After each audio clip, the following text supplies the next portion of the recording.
Bismillahirrahmanirrahim. Assalamualaikum warahmatullahi wabarakatuh. Saya Dr. Zairul Nizam bin Zainul Fitri, pakar bedah ortopedik daripada KPMC Kajang. Hari ini saya ingin bawa perhatian saudara-saudara sekalian kepada masalah mengambil wuduk bagi pesakit yang mempunyai balutan di tangan. Apabila kita mengalami kecederaan ataupun mengalami sebarang kesakitan, ia tidak menidakkan kefarduan kita untuk menunaikan solat bila sampai waktunya. Bagi pesakit yang mempunyai balutan di tangan, di mana balutan itu boleh dibuka tanpa memudaratkan, adalah elok sekiranya balutan itu dibuka terlebih dahulu, kita mengambil wuduk, dan apabila kering, mengenakan balutan itu kembali. Itulah yang cara yang seelok-eloknya. Tapi yang menjadi masalah pada kebanyakan pesakit adalah apabila balutan yang dikenakan tidak boleh dibuka, ataupun apabila membuka balutan itu membawa mudarat pada pesakit, ataupun sekiranya luka yang mereka alami tidak boleh kena air. Apakah yang perlu mereka lakukan untuk menjalankan ibadat solat seperti biasa? Hari ini kita akan menunjukkan cara untuk mengambil wuduk sekiranya terdapat balutan yang tidak dapat dibuka, ataupun sekiranya dibuka, luka itu akan apabila kena air boleh membawa kepada mudarat yang lebih besar. Kita akan tunjukkan sekarang.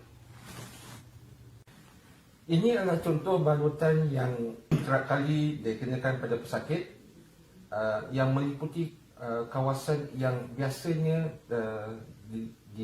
dikenakan wuduk. Kita akan perhatikan bahawa terdapat kawasan yang bebas daripada balutan dan kawasan yang terkena balutan, dan juga kawasan yang bebas balutan di sebelah bawah siku.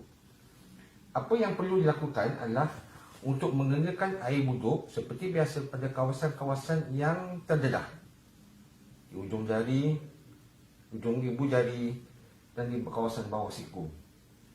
Pada kawasan yang diliputi oleh balutan, kita hanya perlu mengalirkan air di atas balutan tersebut di sekelilingnya untuk mendapatkan kesempurnaan wuduk. Kita perhatikan. Jadi untuk kawasan yang terdedah, basuh seperti biasa,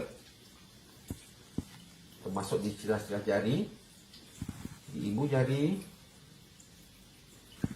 dan juga di kawasan di bawah siku.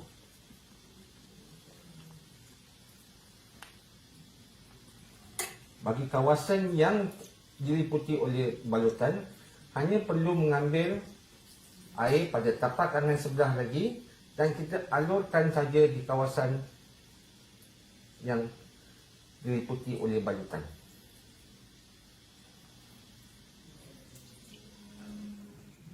Ini sudah memadai untuk kita mendapatkan wuduk yang sempurna untuk kita menjalankan ibadah solat.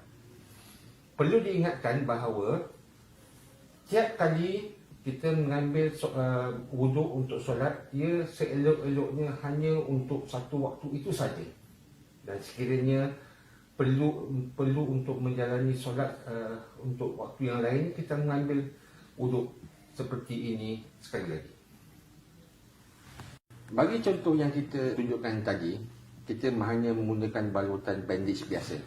Tetapi perkara yang sama boleh dilakukan sekiranya terdapat balutan simen contohnya, yang meliputi keseluruhan kaki ataupun tangan, termasuk jari-jari. Dan perkara yang sama boleh dilakukan untuk hal yang sedemikian.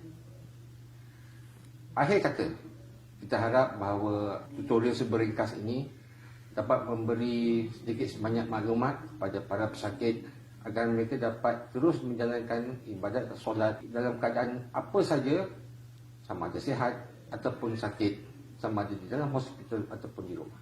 Sekian, terima kasih.